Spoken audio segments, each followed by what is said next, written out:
Most plant care guides for philodendrons just skim the surface of what you really need to know. A year ago, my philodendron was just a small baby plant with only 5 leaves. Today it looks like this and it grows bigger with every new leaf.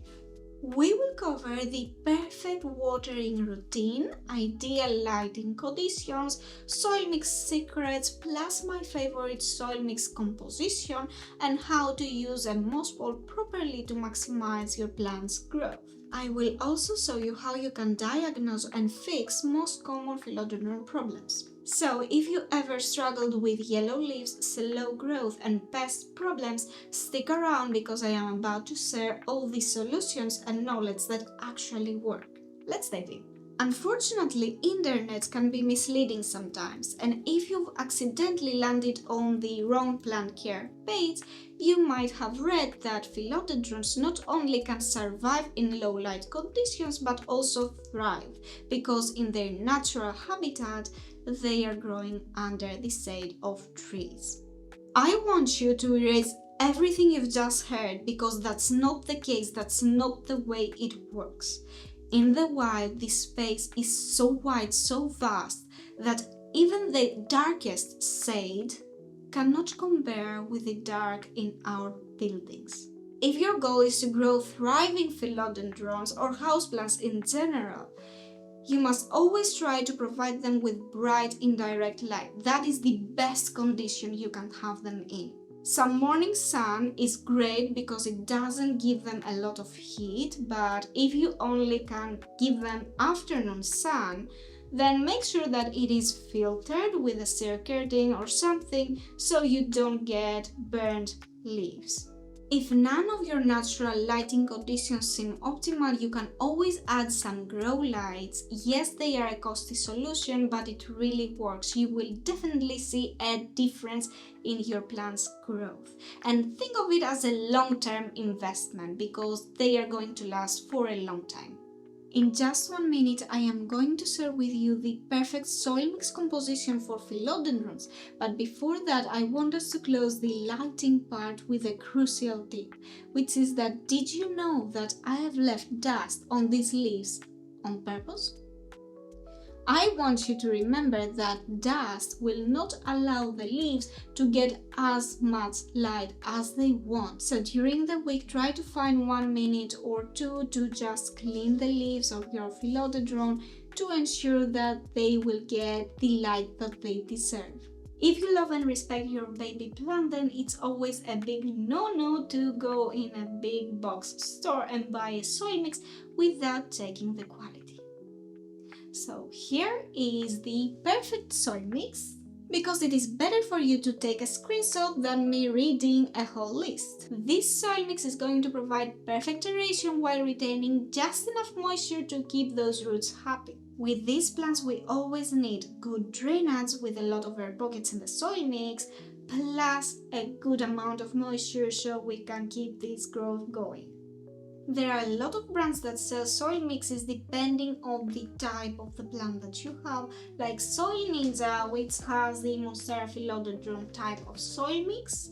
I'm not sponsored, and sometimes I really like to mess up with the soil mixes because I want them even chunkier. So the fact that you buy a ready soil mix doesn't forbid you from adding a thing or two to make it even better.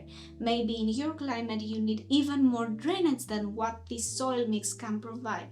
So it is always best practice to first learn to mix your own soil mixes and then go and buy the ready solution.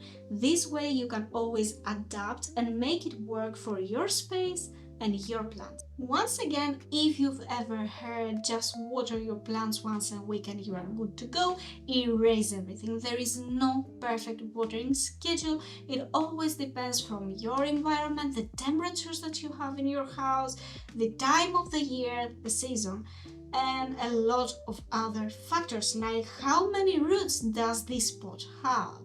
All of this will affect how fast or slow the soil will dry. If you want to stay on top of the game, you always need to check the plant before watering it. You must always allow this much of the soil to dry completely and then water it, especially during the winter time. If you water it while it is still moist, it's the highway to root rot, so avoid that. As the seasons change, the time that you need to rewater your plant changes too, so always just check. If you are not confident or simply don't like the finger or wooden stick checking method, you can always get a moisture meter and it will show you exactly the moisture level and if the plant needs to be watered. When you water your philodendron or any other houseplant, make sure that you fully saturate the soil mix with water. We need a lot of water running through these drainage holes that I'm sure you have. Don't put your plants in drainless pots if you do not have enough experience of this specific plant, to stay on the safe side. If you get yellow leaves, most of the times it is an overwatering problem. Brown wet leaves also can indicate a root rot overwatering problem. If the damage is really bad, you should check the roots. If not, just cut back on the watering and rethink your watering habits. Always allow the plant to dry before watering. If your plant is old, sometimes it might choose to yellow the lower leaves so it can give more strength to the newer ones. If you have the yellowing on the newer leaves, you need to check the plant. Once you nail the watering routine, then you never have to worry about the humidity.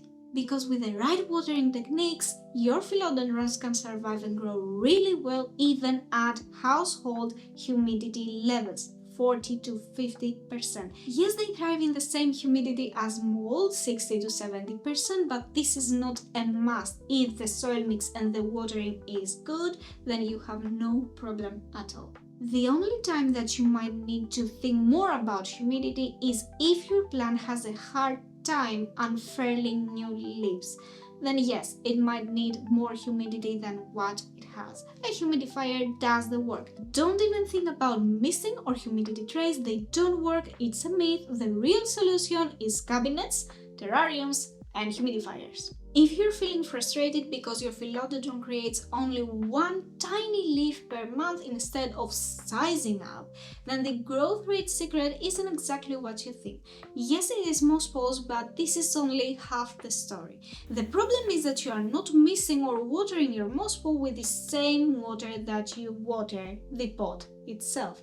You need to regard the moss ball as an extension of the pot. If you fertilize the plant, fertilize the moss ball as well. We have the moss balls here to mimic the natural environment of these plants. Some like to climb, some like to crawl, but the fact is that we use them to create more roots at every node, which means that these roots need nutrition as well.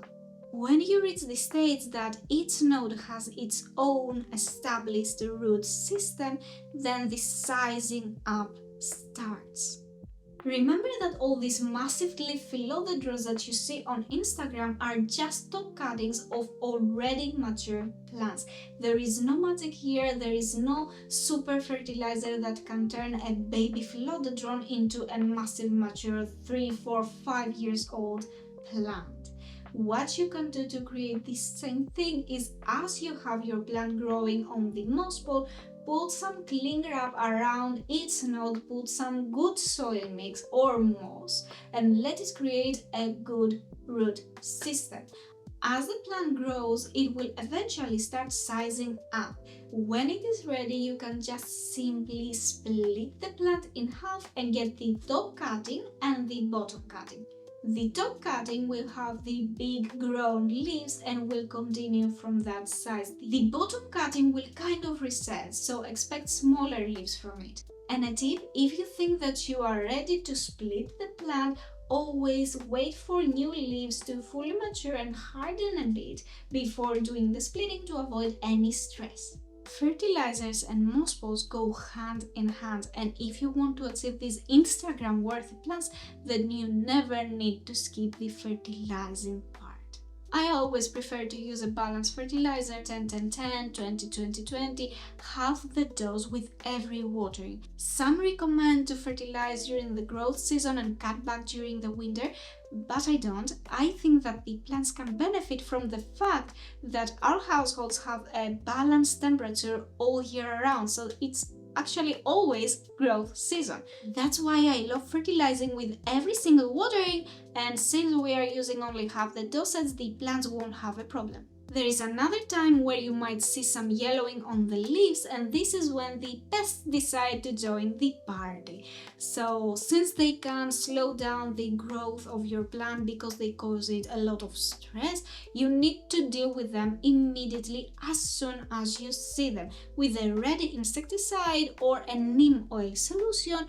And if you want a better stress-free future, a way that has helped me a lot this past year to prevent any pest infestations is to do routine sprays with diluted solution. This way, I don't even need to check for pests. I just spray all the plants and continue having fun growing them. If you follow everything that I've told you, it means that your philodendron will grow a lot in the upcoming months. And although they like to be a bit root-bound to continue sizing up and growing, eventually the time to repot it will come. And how you can check if it needs to be repotted and upgrade the size of the pot is if it is completely root bound, if roots are sticking out of the pot, not if they are searching for water. You need to ensure that the roots are taking over the whole pot, the whole soil mix. Another sign that your plant might be root bound is that if it was growing really well and suddenly it kind of slows down and you are sure that it is not something else, then it might actually be that it is time for a repot. But since we are using the moss balls as an extension of the pot, I don't think that you will have any problems anytime soon. And if it reaches the top of the moss ball, put another moss ball, continue growing it upwards, and then when it's time, split it in half and you have two great plants. If you decide that it is time to size up the pot, only go 1 inch bigger, never more, to avoid any overwatering, root rot problems. If there is a lot of soil and not enough roots, the roots will have a hard time controlling all this moisture around them, which will end up giving them a hard time and eventually rotting them.